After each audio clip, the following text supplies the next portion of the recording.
I'm making this video on the day that Vera Lynn died, and I'm going to talk about Vera Lynn, but also the power of symbolism and how it influences both us and society.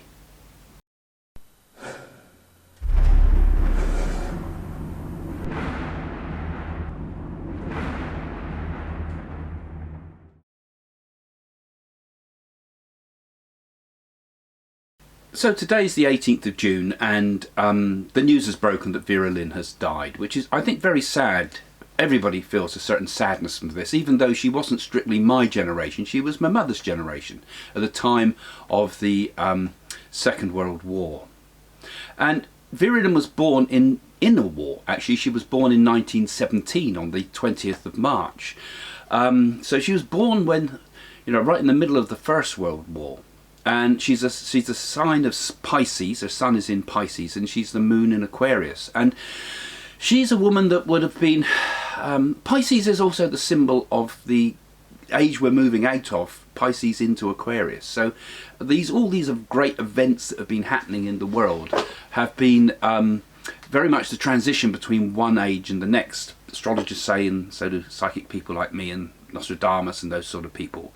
We're moving into the next era, into the next yuga. So to be a Piscean at the time of the Second World War and be born into that sign is kind of symbolic in some respects. I mean, she was a woman of her time. When the right person comes, when the time is right. She was in the right place, the right time, and was the right person to become for what we see really as a symbol of hope in darkness. I mean, she would travel travel all around the world to sing before the troops in the war, and helped out in India, Egypt, Burma. She travelled all over doing these vast concerts, which became to make her the force's sweetheart. She became a symbol. She became a symbol of hope, particularly her two main songs, We'll Meet Again, of course, and The White Cliffs of Dover.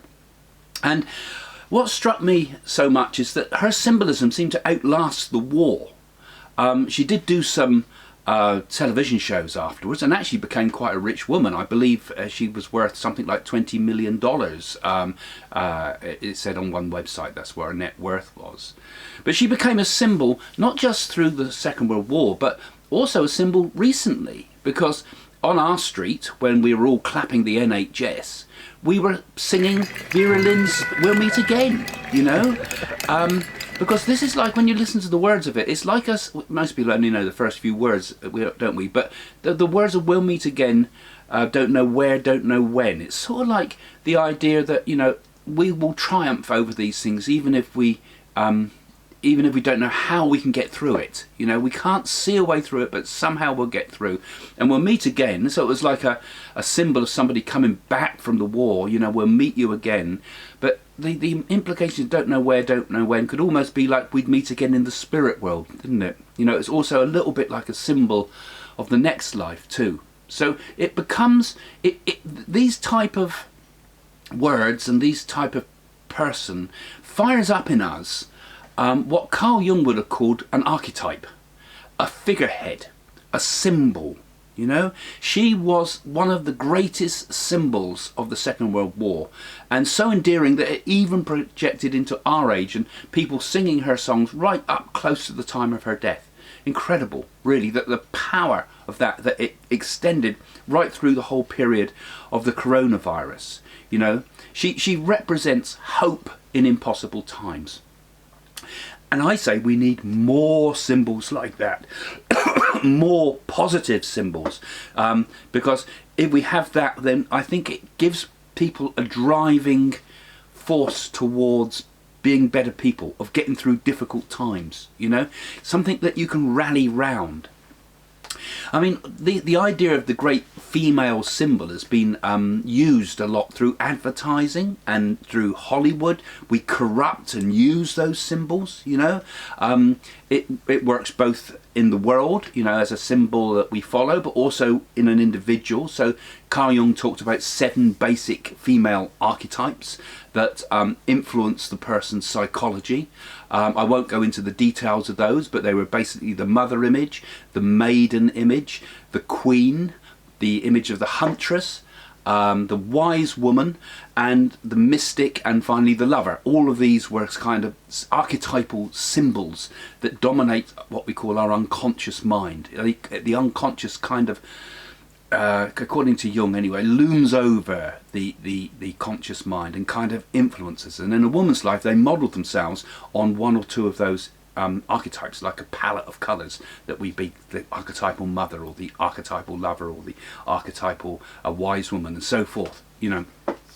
So Vera Lyn fitted in to the symbol of a goddess type figure in many respects, you know, and she was, I think, a very powerful spiritual force, you know, because when people can rally round something as nice a person as it seemed to me, as that, it surely drives us into better times, you know. There's been other, you know, who we put up as our heroes and heroines determines our age, really.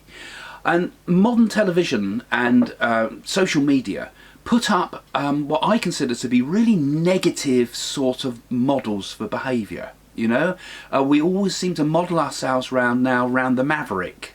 I'm a bit of a maverick, but you know, we model ourselves around negativity so often. We not model, our symbols are always ones of hatred and destruction, or very often not of hope. You know, and I think this is where Vera Lyn scores over so many people, so that she was such a tremendous symbol of hope, and it's a tremendous loss to the world to lose somebody like that. And it'll be interesting to see it all on the television and things, and to follow the biographies and things that follow from this. But no, I'm going to tell you in a moment now about some of my thoughts about the modern symbols that we have today, and are we going the right direction, and should we take maybe a lesson from Vera Lyn's book. If you're enjoying these mystic talks, you will enjoy my books, available now in paperback, on Kindle, or on Audible.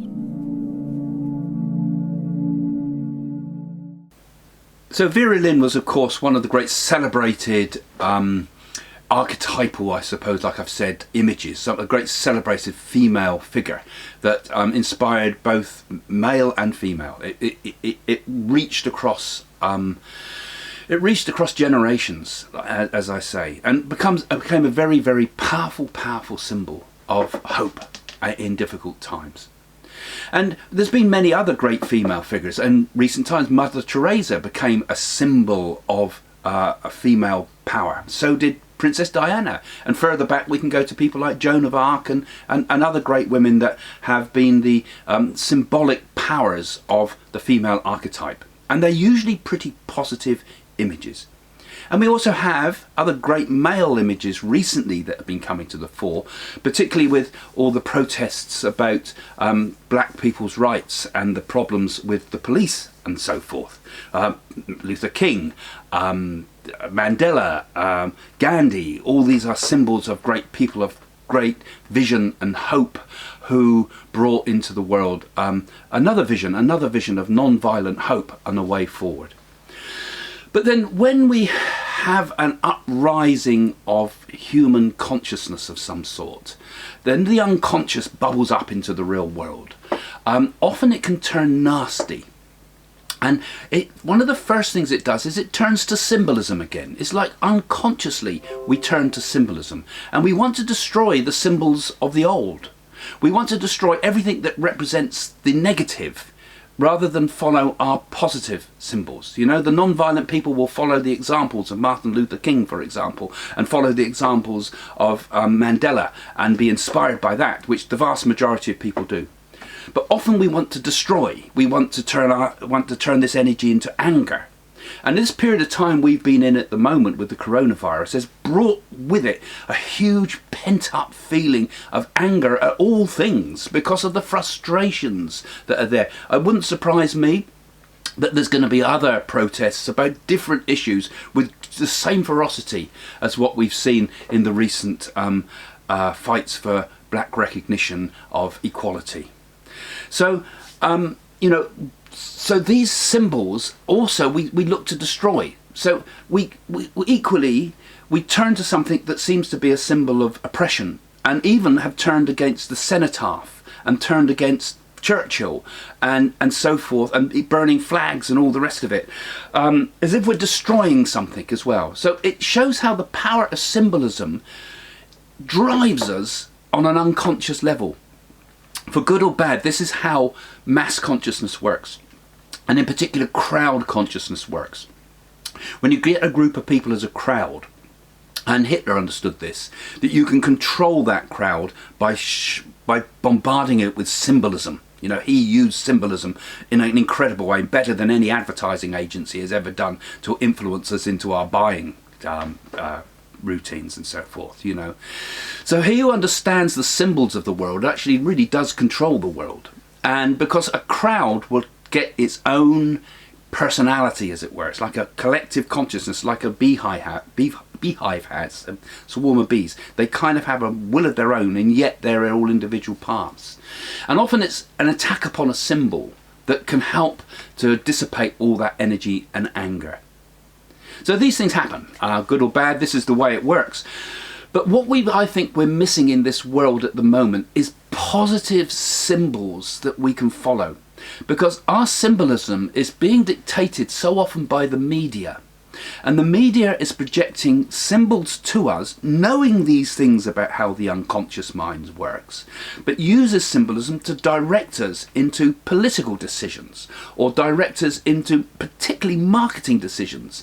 So our values are constantly being corrupted because they're using our unconscious mind, that part of ourselves we're not aware of, that goes right back through centuries to the ancient times and the oldest times, and is using that to direct us and move like the crowd consciousness in directions that's useful for its purposes. So I hope that in the coming years, new people like Vera Lyn and like Mandela, and as well, and all the great good symbols of people who we can see as being people of great values. The wise woman, the wise man, the enlightened man, the enlightened woman, not the materialistic type of images that we're being thrust upon today as being the people that we're supposed to imitate, the images from Hollywood, the images from the everybody with perfect youth and perfect good looks and perfect health and perfect money and the 1.2 children or whatever it is, you know, all those sort of images that we're being bombarded with. I hope that in coming years we can clear our minds of some of that and have some new people who can inspire us forward, male, female, white, black, whatever, all to drive us forward to better values, to become better people, not just puppets in the hands of marketing men and politicians. So that's what I think, and perhaps you've got some comments. Put your comments below. Coming up, I'm going to put another clip up. I like to put a clip up at the end of each of these mystic talks that I give, and something of me and Jane in the past. But if you're enjoying this channel, please do follow it. Don't forget, click that little bell down there, and you'll get updates all the time, and you'll be able to join in this sort of community, because just like I talked about the idea there's a collective consciousness that drives us forward kind of with mass movements, it also happens around little channels like this, in which we gather an energy together and hopefully get some drive forward with some good ideas for spiritually inspiring for us. Okay, thanks for following us. See you next time.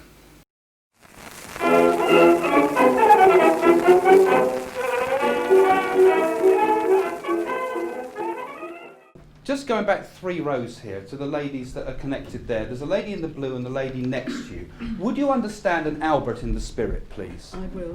Would you also understand that there is some connection here with the horses link that's important? Work horses, yes. Right. And do you also remember, connected round that, it was something like a brewery it might have been. Was that have been brewery dray horses of some sort? The or dray coal? horse. Yeah, the dray horses are important, and there's a mill, yes. Right. And there is also connected with this somehow something, this Hemmings name, which doesn't ring with you yet, does it? But can you place your mind to the workplace where those horses were? And it looks to me like it's something like Hemmings and Co. Hemmings Can you Yard. remember that? Because it has the gold sort of lettering, almost like fairground lettering. Hemmings Yard. Hemmings Yard. So we've got the link there already with it. Now, Albert, I want to come to. Yes. who is quite a card, isn't he? Yes, he He's is. quite a character, right? A bit of a rude man sometimes, I have to say, so I've got to be a little bit careful how I put my words. Let's say he's a bit Joe Blunt, Yes. right? He's a thinner build to him, I've got to say, because I've got not a fat man, you know. I feel muscular in my strength, but not bulky. Would that make sense? Yes, it right? does. He had very blue eyes too, because he tells me he had the brilliant blue eyes. Yes. He had a habit of going like this to you too. It was one of his little Thumbs up. quirks, wasn't it? He Yes. goes, "All right, lass." Yeah. Right. He's talking about. I don't know if one of the horses was called Jessie or whether it's a lady called Jessie, so I'm going to insult someone if I'm not careful here. Was there a horse called Jess or Jessie? Well, it's Jane. He named all the horses after the girls. He sings it to me too, so it might connect here around a song. Well, he was always Lady singing. round the drainy or something he's saying. It sounds like that makes no sense to me. It doesn't. I don't recognise it. He always used to sing like ditties, Right. bit saucy. And if he saw, God, I better not ask you for more. No, right, okay. But that's what it links to. Right. He Okay. linked So it you would that way. understand Yeah, that, what I I've can. said. You would understand Yeah, that. yes, That's I can. okay. Yeah. There's somebody with him here also called Jack that liked the gardening, Yes. right? And Jack is the opposite to him because the Albert life describes a thinner man, but Jack's shorter and wider, Yes. right? And I feel I want to put one of those sort of working men's hats on him. Yes. And I seem to walk with a bit of a stoop when I walk like this, as if I've got a sort of, I'm eager to get something done. He walked a bit like you'd imagine a gnome would walk. Yes. Yeah. Now, the Albert both like music, Yes. right? But Albert liked to sing, but the other chappie I've just described liked to whistle. Yes. And he had a whistle when he spoke, because he had the gap in his teeth like that, didn't he? Yes. Who was something like Uncle Nichols? Uncle Nicholson, but I want to put the uncle, and it seems to be it's a term of endearment of some sort. Yeah, it does link with the mill, okay, and I was never sure what it's Bill, in actual fact, was his real name, but he used to put a 2-bob bit or something between his teeth and never said his name correctly. Oh, right. Okay. So, yeah. And he loved fried eggs. He'd eat them all the time. Yeah. Live on fried egg sandwiches, he says Yeah. to me, right? He had the joke about the sixpence or whatever it was in the tooth that we hear. But there was also another joke that he said in the family, which was the sixpence in the Christmas pudding that someone swallowed. That's right, yeah. Right? Now, it didn't take him to the spirit world, but they swallowed the sixpence. So he's leaving me with that song, Sing a Song of Sixpence, with a whiffle. Okay. But they're fond memories, aren't they? They are. And they those are the okay. things that help to show that it really is him there. My wife Jane and I do our public work for free. We raise money through the theatres to raise money for our Hamilton Parker Foundation. This is a not-for-profit company that is soon to be registered as a charity. Now, our work is going in to help with the objectives of this charity, but you can help us as well by becoming what we call a patron of this channel. Now, as a patron, you'll get, first of all sorts of really interesting benefits. You'll have a sort of behind the scenes look at what goes on with our work. You'll get videos before other people. You'll get new videos. You'll get all sorts of benefits that are explained in the patron website, and it has various tiers that you can subscribe to. So you can subscribe to just a little bit and get a few benefits, or you can subscribe a lot and get a lot of benefits. And what this means is that we can raise some money through this channel. Now, this money's not going to me and Jane to give us a fancy lifestyle. This money is going into our foundation that has some fantastic objectives. Now, the first thing we want to do with the foundation is, first of all, get a cyber centre together, a cyber temple, as it were, a place where we can introduce new people to you through this channel. So by supporting this channel and giving something to the as a patron, you will find that this channel will start to get better and better content with more and more interesting things going on. We'll be able to get the cameras, we'll be able to have the space, we'll be able to have the right setting where we can build the energy to do things such as mediumistic circles and so forth online. But also our work extends further than that, because we are hoping ultimately to build a spiritual centre, a psychic ashram as it were, where people like you can come to visit and take part in an interactive way through this channel as well. But also we are doing a lot of what we call spiritual service. We are going out and giving a large part of the income we generate to people in India who are destitute. We've given to schools, we've fed children that are in need, we've helped mentally handicapped people, we've given cows to old people in India. Some of all this you'd have seen in my movie Mystic Journey to India on Amazon. But all of this is part of our mission, part of our remit to help the world. Because we're not only trying to find our divine nature, we're also trying to live what we learn and express it in ways that are really beneficial to the world. So if you follow this channel, but more importantly, if you become a patron of this channel, you can help us to take this whole mission onto a much higher level than any psychic work has ever been done before.